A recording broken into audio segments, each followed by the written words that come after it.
شاعر من العراق، وأظن بأن ذلك يكفي. لن أقرأ سيرة أخرى له المنصة.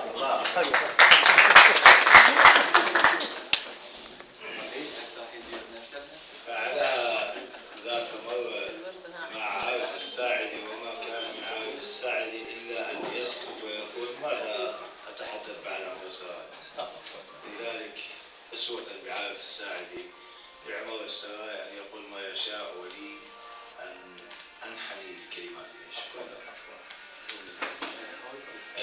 بدءا أرحب بمن جاء من البصرة، الدكتور سراج محمد والشاعر علي نفل، وأرحب بكل الضيوف، وأرحب بالقلب طبيب القلب الدكتور حسن عدلي فرحان، لأنه جاء ليتأكد من تمام النبض. وسأبدأ